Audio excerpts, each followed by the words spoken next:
What is going on YouTube today? I am very excited to give you guys the most weirdest but most awesomest deck profile ever, Mekk-Knight Dinos. And I actually went undefeated at my locals, but just to clarify, it was at my locals, not a regional.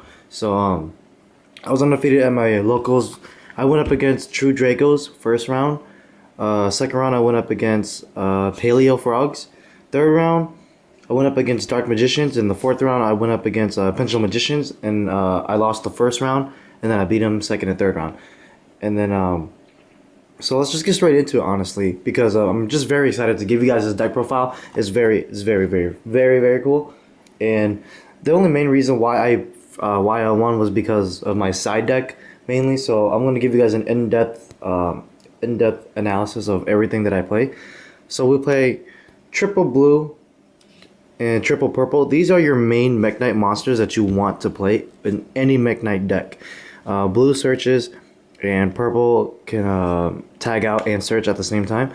The only thing that I don't like about blue is that when you special summon in searches, it gives up the zone. If you know what I mean. It gives up the zones, and there's no way for you to special summon more. So Blue Sky gives you searches, but then the way that I use Blue Sky is pretty much just at the end of my plays, so that way I could get more of the Mekk-Knight monsters. And yeah, blue, triple purple. Next off, we play two Indigos. Indigo is the moving Mekk-Knight, which is really good. And then we also play the one Mekk-Knight Yellow Star. This is just to round up my Mekk-Knight engine. The only reason why I played Yellow Star is because I needed it. I need a third Mekk-Knight target through Blue Sky, and I think Yellow Star is the perfect candidate because I don't need monsters to get popped. Because I have Tyranno to do that for me. The only thing that this deck is weak to is just the back row, and that's where Yellow Star comes in. Yellow Star takes out the back row. It pretty much baits the back row. Next off, for the Dino engine, we play two Tyrannos, and if you guys see my deck profiles before, you should already understand that I really love Dinos. And for Dinos, I don't need to get into an in-depth analysis unless it's something new to you guys. Next off, two Quatlesses. Everybody knows that you have to play two Quatless now. There was a time last week, because yesterday was my locals. Yesterday is when I won, but last week I bricked really hard with Quatless and I lost. But yeah, Quatless is to give you the pills, which is really good. And for the third boss monster that I teched in that actually worked was Pyrorex, the Elemental Lord. So the only way to bring out this card is through double evolution pill, and he's pretty much a ring of destruction.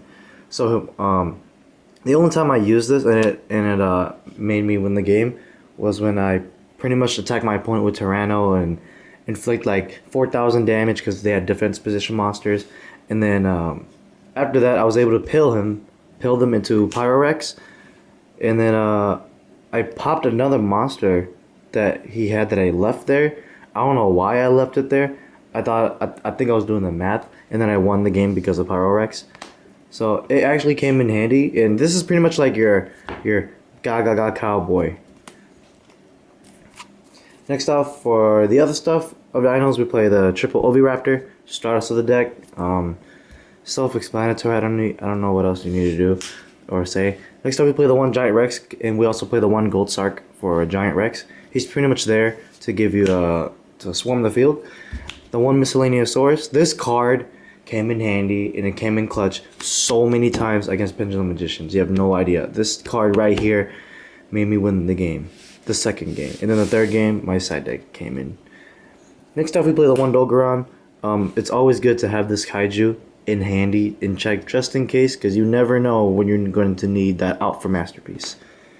For the hand traps, we played two Ghost Ogres and one Ash. I currently only own one Ash, so I've been playing with only one Ash until I get a second Ash. But if anything, I've been playing, if I get a second Ash, I'm only going to be playing two Ashes because I don't think you need to max out on Ashes, to be honest. So if anything, two Ghost Ogres and two Ash, and the only thing that I'll take out for another Ash is Twin Twisters, and I'll show you when I get there. So yeah, for the spells, we play Fossil Dig. Oh yeah, that was it for the monster lineup. We played triple Fossil Dig and triple Scapegoats. When I was playing against Paleo, he freaking took my Scapegoat, and I was like, damn, no Saryuja play, but the scapegoat comes in handy, and Fossil Dig is for the consistency. Next off, we play the 2 double evolution pill. This is like mandatory now. Now that this card is a thing, you need to play double evolution pill. If you're playing dinos, you need pills and you need quatlets to make the deck better. Next off, I play 2 Called by the Graves. This card stopped hand traps, but I was never able to play this card, and I never was able to open up with it, sadly. But when it did, like when I opened this up against my friend, it came in handy so many times. So yeah, Called by the Grave is a good main deck card in my opinion, because a lot of people play hand traps, and not only that, it's good against monsters that tributes for the cost, such as Solitaire, and it stops it. So Called by the Grave is good. Next off, here's the 2 Toon Twisters. I would honestly get rid of one for an Ash, but the 2 Toon Twisters came in handy. Next up, here's that 1 Gold Sark. The 1 else that we're going to play is the 1 Gold Sark, the 1 Regeki, the 1 Soul Charge. Monster Reborn, this card came in handy, and it came in for the clutch, my Pendulum Magician round. I Fossil Dyna, the Pendulum Magician guy, and then I Monster Reborn for game, which was freaking amazing, and I was like shaking really hard against that deck. Then we play the 1 World Legacy Key. If you guys don't know what this does, it pretty much brings back one of your World Legacies or Mekk-Knight monsters, and since we're playing a lot of Mekk-Knights, I play one of. And what else it does is that it negates any trap cards that are activated in the same column. So it's another baiter, and if you pilled one of your Mekk-Knights, it gives the card back. And with this card, I always brick with this, but the one time that I played it, it gave me the win. So yeah, that's all the main decks. And then for the extra deck, we play excuse me. We play the 1 Saryuja and the 1 Firewall. Honestly, I would get rid of Firewall for Borreload. I don't even know why Firewall is a thing now. When I made Firewall, it kind of made no sense, and I really hate that it needs to be co-linked to do stuff. And so when you scapegoat Firewall, it is a good play, but I personally don't like it. I'd rather go into a Borreload than Firewall, but I currently don't own a Borreload. If anything, this would be a Borreload.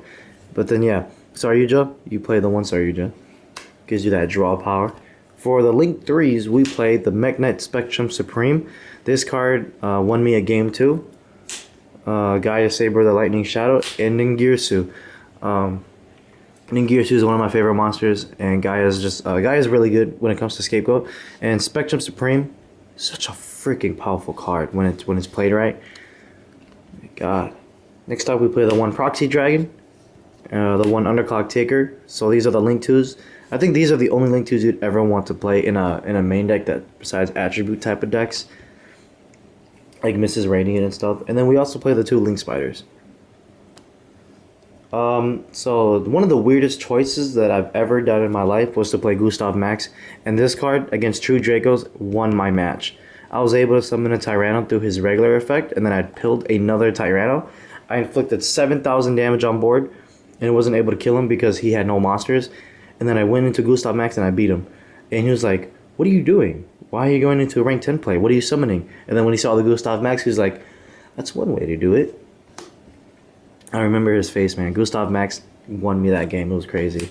Next up, the 1 Doka and the 1 Lagia. I guess this is self-explanatory. If you're playing dinos ever, you should at least play 1 of each. If you're a budget player, you want to play 2 Lagias, if anything. But yeah, I played 1 Doga and 1 Lagia. Next off, the 1 Diamond Dire. Diamond Dire came in clutch a lot of times too against my Pendulum Magician matchup. Then we played the 1 Baguska and the 1 Tornado Dragon. I never made Baguska because I didn't need to make Baguska and Tornado Dragon. I was always debating between Tornado Dragon or Diamond Dire, and I always made Diamond Dire first because I needed that extra zone back.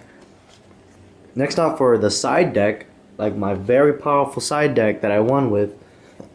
not trying to be selfish, you know. Triple Fossil Dyna. This card won me my Pendulum Magician match. I opened up with this, and the D barriers, and won me my game because he went up against. He played the Starving Venom Dragon and Ada's Vortex. I baited him out, and I was able to destroy his whole field with Fossil Dyna. It was crazy. So yeah, triple Fossil Dyna, and triple D barriers, And then we also play the Psy-Frame Gamma and Driver. This card won me my game against Paleo Frogs, and it was one of my good friends. But yeah, I was able to gamma his. What did I gamma? I think I gamma his one of his hand traps. No, I gamma the dupe frog, and then I won the game because he couldn't do it. He couldn't recover from that. So yeah, gamma, and Driver won me my games. Next off, I also played triple. There can only be one. I never drew this card in any match when I sided it in, and I was never able to activate this card in any match ever, even against my friends when I sided this card. I don't know why, but it's a really good card. It's a really good floodgate, if anything. Next off, the other card that won me my game is Unending Nightmare against Pendulum Magicians. I baited him out with Unending Nightmare because he had a Norito, and then he negated it. And then he attacked me with Starving Venom because I had a set Fossil-Dana, and he was going to do Piercing. And then what happened was the Fossil-Dana flipped. I activated the effect. He chained the Vortex, and then I chained E-Barrier, and it negated everything, and it was game. And he was salty, but it was funny at the same time. Oh my goodness. Well, yeah, that's it for the deck profile. I hope you guys like the deck profile. Let me know in the comments what you guys think about Mekk-Knight Dinos. I know it's such a weird mix-up, but I love playing Mekk-Knights and I love playing Dinos, and I love Dinos. And I'm going to show you guys a proof on what I pulled on my OTS pack. I pulled an OT Invocation for getting first place. Lit-ass card.